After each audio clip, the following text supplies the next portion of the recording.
অশোক উকিয়ার গহীন পাহাড়ে অর্থাৎ রোহিঙ্গা ক্যাম্প 20-এর পাশাপাশি যে লাল পাহাড় আছে সেখানে র্যাবের অভিযানে আরসার 2 শীর্ষ সন্ত্রাসী, একজনের নাম সলিম আর একজনের নাম রিয়াজ, এই 2 জনকে আটক করেছে এবং একই সাথে গোলা বারুদ, রকেট লঞ্চার সহ বিপুল পরিমাণ অস্ত্র উদ্ধার করা হয়েছে। ইতিমধ্যে র্যাবের আইন ও গণমাধ্যম শাখার পরিচালক আরফাত ইসলাম সহ র্যাবের কক্সবাজার র্যাব 15-এর অধিনায়ক SM সাজ্জাদ হোসেন সহ বোম নিষ্ক্রিয়করণের যে বিশেষ ইউনিট সেটিও এসেছে এবং ইতিমধ্যে তাদের অভিযান এখনও পর্যন্ত চলছে এবং যে বোম এক্সপ্লোজার টিম তারা চেষ্টা করছে যেগুলো বোমা এখানে পাওয়া গেছে অর্থাৎ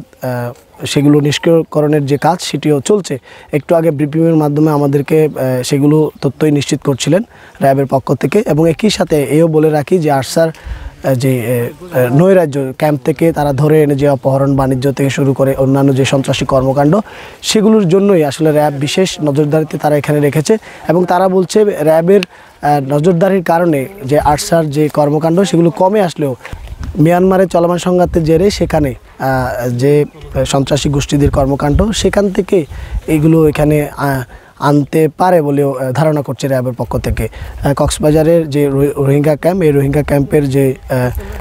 গহীন পাহাড়, লাল পাহাড় থেকে বিস্তারিত জানার চেষ্টা করছিলাম এবং একই সাথে যে অভিযানের পর আমরা আরও যদি তথ্য পাই সেগুলো জানানোর চেষ্টা করব।